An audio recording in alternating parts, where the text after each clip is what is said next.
Assalamualaikum warahmatullahi wabarakatuh. Baik, anak-anakku sekalian, mari kita lanjutkan pembelajaran selanjutnya, yaitu pelajaran 7 tentang mari mengenal Rasul-Rasul Allah. Namun, sebelum itu, mari kita membaca surah Al-Fatihah terlebih dahulu agar apa yang kita pelajari pagi ini dapat bermanfaat. Membaca surah Al-Fatihah dimulai. A'udzu billahi minasyaitonir rajim. Bismillahirrahmanirrahim. Alhamdulillahi rabbil alamin. Ar-Rahmanir Rahim. Maliki yaumiddin. Iyyaka na'budu wa iyyaka nasta'in. Ihdinas siratal mustaqim. Siratal ladzina an'amta 'alaihim ghairil maghdubi 'alaihim waladdallin. Amin. Mari kita lanjutkan membaca surah An-Nas sampai dengan surah Al-Zalzalah. Silakan diikuti dari rumahnya masing-masing. Bismillahirrahmanirrahim. Qul a'udzu birabbin nas, malikin nas, ilahin nas, min syarril waswasil khannas, alladzi yuwaswisu fi sudurin nas, minal jinnati wan nas. Bismillahirrahmanirrahim.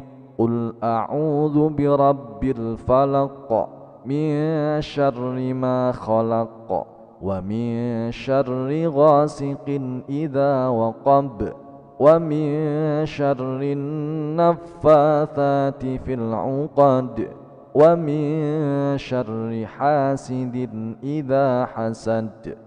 Bismillahirrahmanirrahim.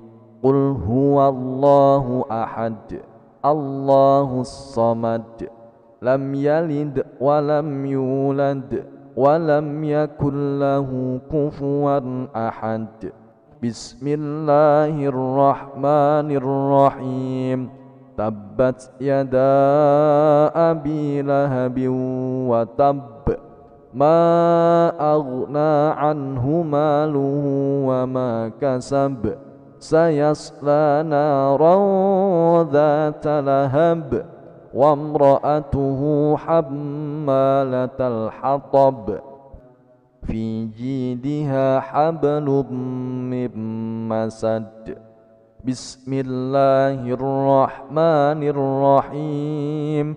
Idza jaa nasrullahi wal fath, wa ra'aitan nasa yadkhuluna fi dinillahi afwaja, fasabbih bihamdi rabbika wastaghfirh, innahu kana tawwaba. Bismillahirrahmanirrahim. Qul ya ayyuhal kafirun, la a'budu ma ta'budun, wa la antum 'abiduna ma a'bud, wa la ana 'abidum ma 'abadtum, wa la antum 'abiduna ma a'bud. Lakum dinukum waliyadin. Bismillahirrahmanirrahim. Inna a'tainakal kautsar, fasalli li rabbika wanhar, inna syani'aka huwal abtar. Bismillahirrahmanirrahim. Ara'aita alladhi yukazzibu biddin, fadhalika alladhi yad'ul yatim, wa la yahuddu ala ta'amil miskin. فويل للمصلين الذين هم عن صلاتهم ساهون الذين هم يراءون ويمنعون الماعون. بسم الله الرحمن الرحيم. لإيلاف قريش إيلافهم رحلة الشتاء والصيف فليعبدوا رب هذا البيت الذي أطعمهم من جوع وآمنهم من خوف. بسم الله الرحمن الرحيم. ألم تر كيف فعل ربك بأصحاب الفيل ألم يجعل كيدهم في تضليل وأرسل عليهم طيرا أبابيل ترميهم بحجارة من سجيل فجعلهم كعصف مأكول. بسم الله الرحمن الرحيم. ويل لكل همزة لمزة الذي جمع مالا وعدده يحسب أن ماله أخلده كلا لينبذن في الحطمة وما أدراك ما الحطمة نار الله الموقدة التي تطلع على الأفئدة إنها عليهم مؤصدة في عمد ممددة. بسم الله الرحمن الرحيم. والعصر إن الإنسان لفي خسر إلا الذين آمنوا وعملوا الصالحات وتواصوا بالحق وتواصوا بالصبر. بسم الله الرحمن الرحيم. ألهاكم التكاثر حتى زرتم المقابر كلا سوف تعلمون ثم كلا سوف تعلمون كلا لو تعلمون علم اليقين لترون الجحيم ثم لترونها عين اليقين ثم لتسألن يومئذ عن النعيم. بسم الله الرحمن الرحيم.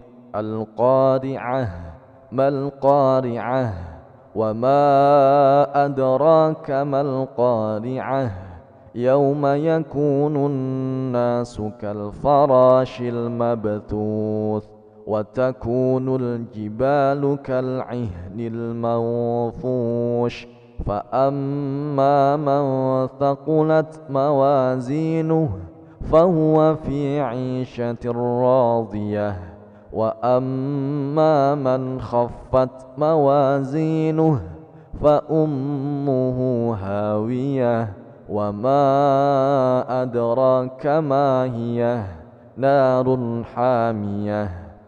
بسم الله الرحمن الرحيم.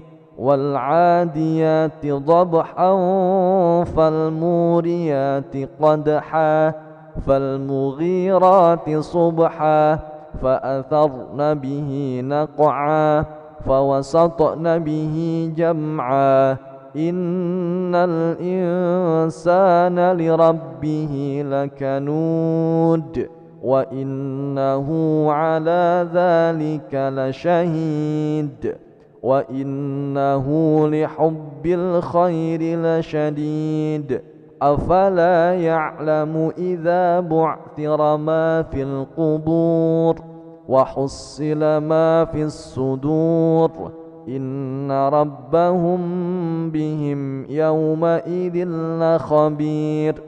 بسم الله الرحمن الرحيم.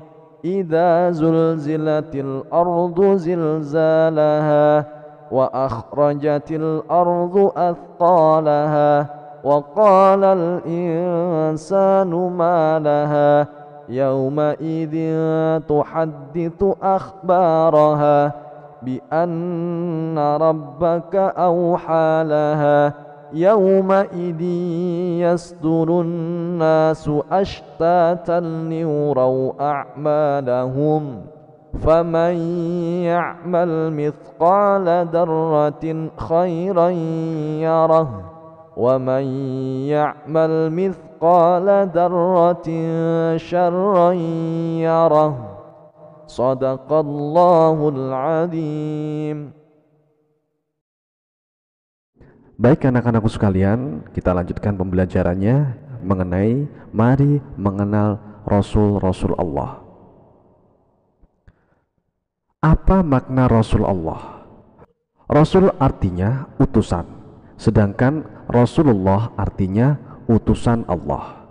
Jadi Rasulullah yaitu orang yang menerima wahyu dan berkewajiban menyampaikan kepada orang lain atau umat manusia. Secara singkat, Rasul Allah itu adalah utusan yang dikirim, yang diutus, yang ditunjuk oleh Allah untuk menyampaikan wahyu kepada manusia. Kemudian yang selanjutnya, perhatikan surah Al-An'am ayat 48. Wa ma nursilul mursalina illa mubasysyirina wa mundzirin, dan tidak kami mengutus para rasul melainkan untuk memberi kabar gembira dan peringatan. Apa yang dimaksud kabar gembira dan peringatan di sini? Baiklah, berikut penjelasannya. Ayat di atas menjelaskan tentang alasan Allah Subhanahu wa taala mengutus para rasul. Jawabannya adalah untuk memberi kabar gembira dan memberikan peringatan. Kabar gembira maksudnya adalah menyampaikan janji-janji Allah Subhanahu wa taala bagi orang yang menaati perintahnya. Bagi mereka diberikan kenikmatan dan kesenangan di dunia maupun di akhirat kelak. Rasul memberikan peringatan, yaitu bagi mereka yang ingkar kepada Allah Subhanahu wa taala akan mendapatkan balasan yang buruk, yaitu berupa neraka jahanam. Jadi peringatan dan kabar gembira di sini adalah bentuk dari surga dan nerakanya Allah Subhanahu wa taala. Artinya bagaimana? Artinya di sini kabar gembira yaitu janji-janji Allah bagi orang yang melaksanakan perintah dan larangannya. Dia akan mendapatkan kenikmatan dunia dan akhirat. Kenikmatan dunia dapat kita rasakan dengan kebahagiaan di dunia, dan kenikmatan di akhirat dapat kita rasakan ketika di surganya Allah kelak. Adapun peringatan di sini adalah diperuntukkan kepada orang-orang yang melanggar perintahnya Allah. Mereka diberikan peringatan agar mereka kembali kepada jalan yang benar.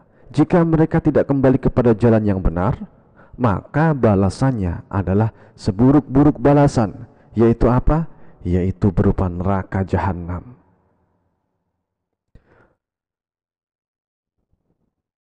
Nabi dan Rasul adalah manusia. Nabi dan Rasul adalah manusia biasa, laki-laki yang dipilih oleh Allah Subhanahu wa taala untuk menerima wahyu. Sebagaimana manusia lainnya, Rasul pun hidup sebagaimana kebanyakan manusia.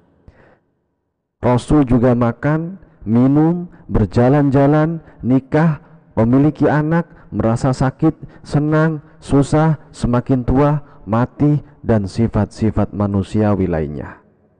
Jadi anak-anakku sekalian harus memahami ini, Rasul bukanlah malaikat, Rasul bukan jin. Jadi Rasul itu ditunjuk oleh Allah dari golongan manusia. Dan sudah sewajarnya para Rasul juga memiliki sifat manusiawi lainnya. Yang selanjutnya yaitu tugas dan sifat Rasul-Rasul Allah. Di sini ada 4 sifat yang wajib dimiliki oleh Rasul Allah. Adapun yang pertama yaitu sidik, artinya jujur atau benar. Seorang rasul selalu benar dalam perkataan dan perbuatan. Mustahil mereka berkata dusta atau bohong. Ya. Jadi sifat yang pertama harus siddiq, artinya jujur atau benar. Karena sifat rasul ini tidak pernah berdusta. Berbeda dengan kita yang sering kali berdusta. Tapi tidak dengan rasul. Rasul selalu mengatakan kebenaran, mengatakan kejujuran, dan tidak pernah berdusta. Dan yang kedua, rasul harus amanah, artinya dapat dipercaya. Seorang rasul mustahil berkhianat atau tidak menyampaikan amanah. Mereka wajib menyampaikan amanah dari Allah Subhanahu wa Ta'ala kepada kaumnya. Semua perkataan, perbuatan, dan tindakan Rasul harus benar dan tidak boleh ingkar janji. Yang kedua ini, Rasul harus bersifat amanah, artinya dapat dipercaya. Berbeda dengan manusia sebagaimana kita kadang ingkar, kadang khianat, kadang berdusta. Tapi tidak dengan Rasul Allah. Rasul Allah selalu dapat dipercaya. Ketika misalnya mereka mendapatkan tugas untuk menyampaikan wahyu dari Allah, mereka sampaikan. Ini salah satu contoh dari amanah. Yang selanjutnya, yang ketiga, Rasul bersifat tabligh, artinya menyampaikan. Rasul Allah harus menyampaikan pesan Allah Subhanahu wa Ta'ala kepada umat, walaupun terasa sulit atau dianggap membahayakan. Rasul tidak boleh menyembunyikan sesuatu yang telah diberikan Allah kepadanya. Jadi sifat yang ketiga ini adalah tabligh, artinya menyampaikan. Rasul harus menyampaikan apa yang diberikan oleh Allah kepadanya untuk umat. Misalnya, banyak contoh Rasul-Rasul Allah yang dimusuhi karena menyampaikan kebenaran. Nabi Nuh dimusuhi karena menyampaikan kebenaran. Nabi Muhammad dimusuhi karena menyampaikan kebenaran. Dan masih banyak Rasul dan Nabi lainnya yang dimusuhi karena menyampaikan kebenaran. Walaupun demikian, mereka tidak boleh menyerah.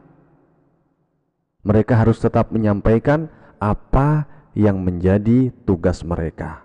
Walaupun dalam keadaan bahaya sekalipun, walaupun nyawa taruhannya, mereka harus tetap menyampaikan wahyu Allah yang diberikan kepada mereka. Dan yang keempat, Rasul bersifat fatonah, artinya cerdas, pandai dan bijaksana. Seorang Rasul harus pandai dan cerdas akalnya, memiliki kekuatan berpikir yang tinggi dan memiliki hati yang bersih atau akal budi yang tinggi. Dengan sifat ini, seorang Rasul dapat menyelesaikan tugas kerasulannya dengan baik. Nah, disinilah sifat yang keempat, yaitu fatonah, yang memiliki arti cerdas. Jadi salah satu sifat Rasul selanjutnya yaitu Rasul harus seseorang yang cerdas. Jika dia tidak cerdas, maka tidak pantas menjadi Rasul. Rasul-Rasul Allah yang ada itu sudah terbukti memiliki kecerdasan yang luar biasa. Anak-anak sekalian, saat ini Nabi dan Rasul sudah tidak ada, karena Rasul dan Nabi terakhir adalah Nabi kita Rasulullah Muhammad sallallahu alaihi wasallam. Nah, kita mempelajari hal seperti ini agar kita bisa memahami apa dan bagaimana sifat-sifat Rasul Allah. Selanjutnya, mari kita membiasakan sikap seperti contoh berikut ini. Dari sifat-sifat Rasul tadi, kita bisa mengambil contoh dan kita bisa praktikkan di dalam kehidupan sehari-hari. Misalnya yang pertama, berbuat yang benar, artinya berbuat yang sesuai dengan perintah agama. Ucapan dan tutur kata harus baik dan benar, perilaku harus baik dan santun. Hindari perbuatan buruk yang tidak disenangi Allah Subhanahu wa ta'ala. Yang kedua, kalau kita dipercaya atau dititipi seseorang, kerjakanlah dengan jujur dan ikhlas. Ada pepatah lama mengatakan, sekali saja kita berbuat salah, selamanya orang tidak percaya. Nah, di sini amanah di sini kita juga dapat praktekkan dalam kehidupan sehari-hari kita. Yaitu ketika kita dititipi barang oleh seseorang untuk disampaikan kepada orang lain, maka sampaikanlah barang tersebut. Jangan sampai kita khianat atau tidak menyampaikan apa yang menjadi titipan orang lain tersebut. Jika kita khianat, maka itu artinya kita sudah berdusta atau berbohong. Dan ini adalah kebalikan dari amanah. Yang selanjutnya adalah pesan-pesan kebaikan harus disampaikan kepada orang lain. Mulailah dari diri sendiri, keluarga, kemudian kepada yang lain. Ketika kita memiliki pesan kebaikan, hendaknya disampaikan kepada orang lain. Tapi jangan lupa, sebelum menyampaikan, kita harus sudah melakukannya terlebih dahulu. Contohnya bagaimana? Kita tahu hadis tentang berdiri saat minum. Itu tidak boleh dilakukan. Nah, sebelum kita menyampaikan itu kepada orang lain, la tashrabanna ahadukum qa'iman. Janganlah kalian semuanya minum atau makan dalam keadaan berdiri. Tentu kita juga harus bisa, tentu kita sudah mempraktekannya, kita juga tidak minum dan makan sambil berdiri. Maka akan menjadi lucu ketika kita ngomong kepada orang lain, jangan minum sambil berdiri. Ternyata kita saat itu sedang minum sambil berdiri. Nah, oleh karena itu anakku sekalian, mulailah dari diri sendiri. Ketika kita sudah mulai dari diri sendiri, kemudian disampaikan kepada keluarga kita, kemudian baru disampaikan kepada orang yang lain. Yang selanjutnya, hidup harus cerdas, yaitu cerdas akal dan cerdas nurani. Nah, nomor 4 di sini adalah cerminan dari sifat fatonah, yaitu cerdas. Cerdas akal bisa didapatkan dengan belajar, yaitu dengan banyak-banyak membaca. Dan cerdas nurani bisa didapatkan dengan ibadah, yaitu mendekatkan diri kepada Allah Subhanahu wa ta'ala. Kedua-duanya harus seimbang. Kita juga harus menjadi muslim yang cerdas akal dan juga menjadi muslim yang cerdas nurani. Orang yang hanya cerdas akal saja tidak menutup kemungkinan dia akan berbuat buruk. Orang yang korupsi, para koruptor, mereka orang-orang yang cerdas. Tapi kenapa mereka sampai melakukan korupsi? Karena mereka tidak memiliki cerdas nurani. Kalau kita imbangi cerdas akal dengan cerdas nurani, maka kita akan menjadi muslim yang kuat, muslim yang dicintai oleh Allah Subhanahu wa ta'ala. Alhamdulillahirabbil alamin. Demikian anak-anakku sekalian yang bisa Bapak sampaikan. Semoga bermanfaat dan jangan lupa kalian baca-baca lagi pelajaran 7 agar kalian lebih paham lagi.